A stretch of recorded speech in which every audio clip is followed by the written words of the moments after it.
I remember Joe Rogan saying it in the first fight, you know, like, oh, this is a horrible idea. Why did he? This is the Schmo with the Pro. He's got 23 victories, 13 of those in the first round. He's Iron Michael Chandler, Dana White privilege. Yes. The number 7th ranked UFC lightweight in the flesh. Here we are, Killcliff FC, just finished training. How we doing? Doing great, man. We are 2 weeks out from the fight, April 12th, Miami, UFC 314, fighting Paddy Pimblett. Feeling great. Everything, all the hay is in the barn, so to speak, at this point. This is kind of the last hard week. This last week of training next week is kind of, you know, just righting the ship, cleaning up a couple little things, then we got fight week. Let's go. We've done the press conference over in Las Vegas. What's different right now at this very moment during your preparation that you didn't know, let's say, a couple weeks ago? Not much, man. You know, I've got a ton of respect for Paddy. Respect for what he has done, respect for the rise that he has had thus far, the brand, the platform that he has built. I believe he's never fought anybody like me. I believe I fought the who's who, the Mount Rushmore of lightweights, first ballot Hall of Famers. And, you know, this is a fight. This is a defining fight for him, a defining fight for me to prove that I'm still one of the best lightweights on the planet, and an opportunity for him to see if he can crack into the top 10. So we'll see what happens. What do you think a victory over Paddy the Baddy does for the brand of Iron Michael Chandler, though? Truthfully, a win, you know, I talk about the life cycle of a fighter, right? It's like, you know, I've come into the UFC. I sat 4 years ago in Hunter Campbell's office, looked him in the eye and said, hey, Hunter, when I come into the UFC, we're going to do this thing. I want to fight the top guys right away. I want you to throw me into the shark-infested waters, and throw me into the shark-infested waters they have, you know, fighting all huge fights, fight of the night, fight of the year, Madison Square Garden 3 times. I fought all top 5 guys. Everybody I've lost to so far in the UFC has been top 2 or 3 at the time that I fought him. And you look at the life cycle of a fighter. You look at Dustin Poirier had to fight Benoit Saint-Denis, a guy outside the top 10, to prove that he was still inside the top 10. Justin Gaethje fought Fiziev the first time, who was outside the top 10, to prove that he was still inside the top 5, top 10 in the world. So same thing for me. This is another opportunity for me to continue to stake my claim, to say, hey, I'm still here. I'm still working toward that title. I still believe a UFC title fight is in my future. I got a lot of tread left on the tires, and a win over Paddy Pimblett proves that I'm not here to just take these cherry-picked top 5 guys to protect my ranking. I'm throwing everything on the line April 12th. Well, speaking of the title situation, Islam Makhachev, who will be fighting the man next? No clear-cut guy. Is it Charles Oliveira? Is it Ilia Topuria? Is it Arman Sarukian? It's tough, man. It really is. I mean, because truthfully, the one guy you didn't mention was Justin Gaethje.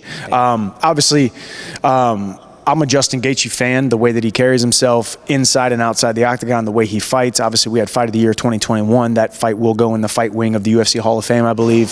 So I'd love to see him get a crack at it. But, I mean, it's a tough position. I mean, I would have been in this position had I beaten Charles, right? Because that was a #1 contender fight. And it would have been actually a little bit crazy, because it was a #1 contender fight, but then you got Arman, who was supposed to fight for the title, you know, quote-unquote, hurt his back the day before the fight.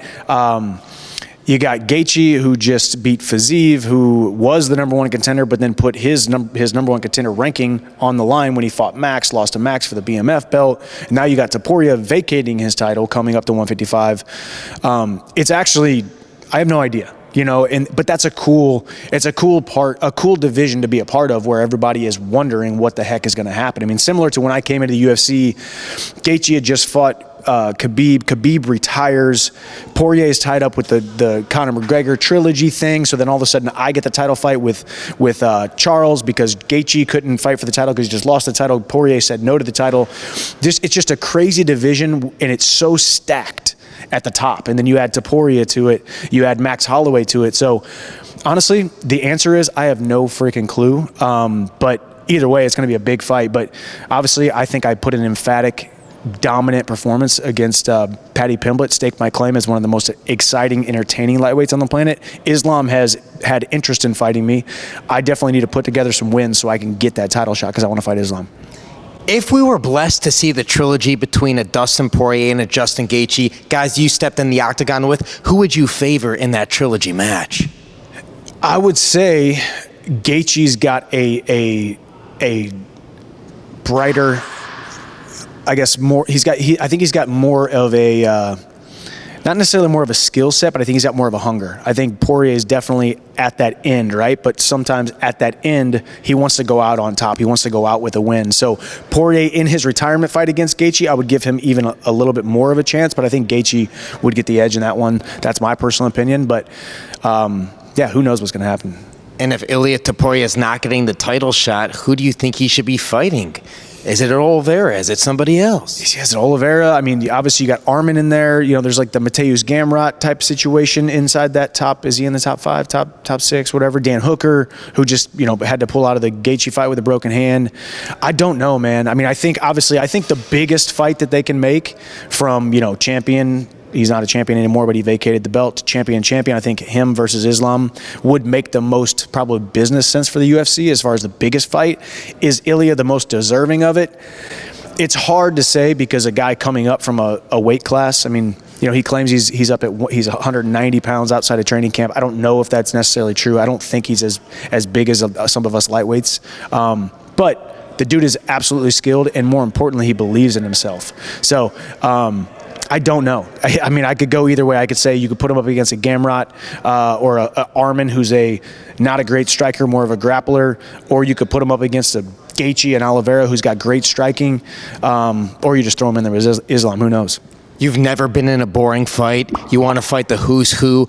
Last night, Conor McGregor, he's here in South Florida. He was at the BKFC event. He kind of hinted at that maybe the fighting days are potentially over, focusing on being the president of Ireland. You still want to fight that man. Maybe you're going to have to go to bare knuckle to get your opportunity. What are we going to do here? Yeah, I didn't know he was in South Florida. Didn't know he was a bare knuckle. Didn't know any of that stuff. Obviously, I'm covered up in training camp.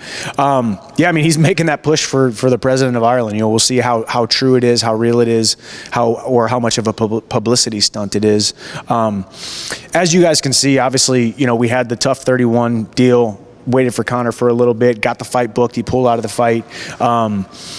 Who knows if he's ever coming back? But you can see by my actions fighting Oliveira in November and now Paddy in April, I'm not sitting around waiting for Conor. He knows his road back to the UFC goes through me. We have to finish the Ultimate Fighter 31. We still have a contract with both of our names on it, even though he was not a man of his word in showing up. First time he has ever pulled out of a fight was against me in his entire career. So I don't think he wants that to be his legacy. However, if he does, I wish him well in his presidency run in Ireland.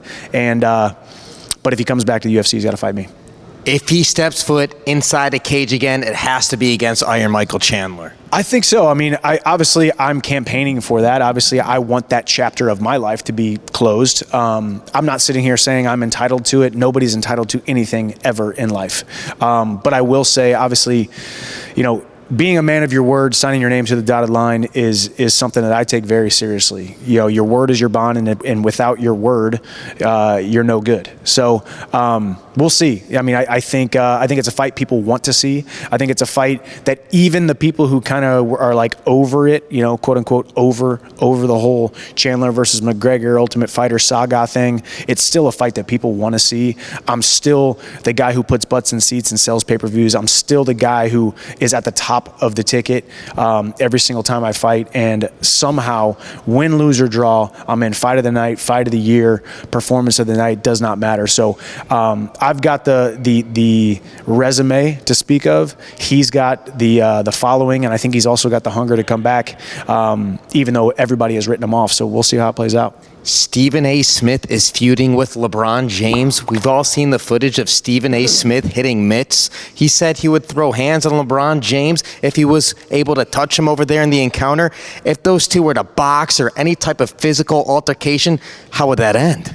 Listen, I obviously we've seen Stephen A. Smith's hands. I haven't seen LeBron's hands, but just LeBron being an athlete currently competing still, even though it's in the sport of basketball, there's no way Stephen A. Smith touches LeBron James. But, you know, we'll see. Stephen A. Smith needs to come down here and train with us to work on those hands.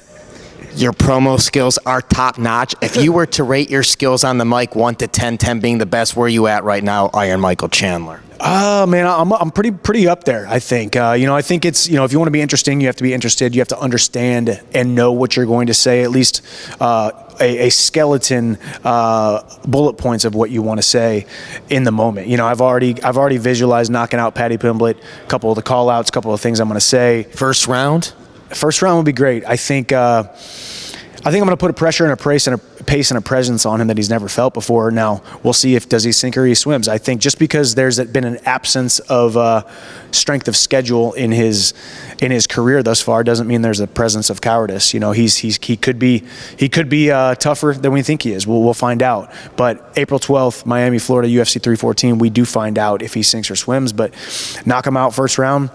Go out there, rip off a crazy promo draped in the stars and the bars. Hopefully President Trump is cage side. Get the entire place to the feet. I mean, Madison Square Garden, the entire arena of Madison Square Garden was on their feet during my fight with Charles Oliveira, and that was the only fight that night back in November that happened. So I have a knack for going out there, getting the fans' blood pumping and getting them to their feet, being on the edge of their seat, and April 12th will be no different. Didn't have to give him one, but you had to give him 2 slams for the crowd. Charles Oliveira. Had to. Hey, listen, the first one, I mean, the funny thing was like in my mind, I smiled a little bit and thought, I was like, you know what? He's got my back. I'm down on the scorecards. They said I shouldn't do this, so I'm going to go ahead and do it. I remember Joe Rogan saying it in the first fight, like, oh, this is a horrible idea. Why did he do that? So I did it, right? The first one I got up and did it, slammed, and then like rolled back to my feet, and Hunter Campbell and Donald Trump were sitting there, and I like looked at both of them in the eyes, and then I kind of smiled a little bit at Hunter, and he like had his hand here, and he just kind of like did this with a smile on his face. He's like, "You're gonna do it again, aren't you?" And I freaking came to my feet, did it, and slammed. But I mean, not to get all philosophical or whatever, but I get it. I lost the fight. I got bested. Charles Oliveira beat me. But in that moment was a metaphor for, hey, no matter how bad you're down on the scorecards, no matter how bad and how heavy this weight is on your back, stand back to your feet, get back up to your feet, head up, chest up, shoulders back, and get back to your feet. And that's what we did. And the fans were enjoying it. The president was enjoying it. The UFC brass was enjoying it. I enjoyed it. Charles enjoyed it. We shared a little bit of moment. Thank God that he didn't call it. I gave him one of these that looked like a tap, but it was more a sign of respect. And I think Keith Peterson knew that. So it was awesome. It was epic. It was fight of the night, as always, when Chandler steps into the octagon.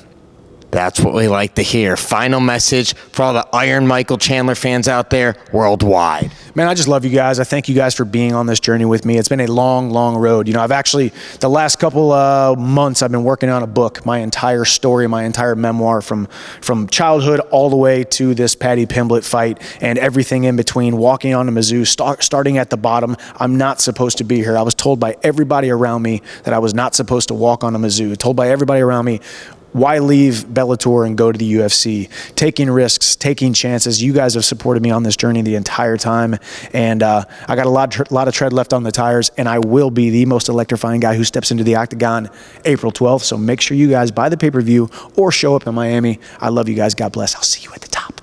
There it is. He's the pro. I'm the schmo. Kill Cliff FC. We're out.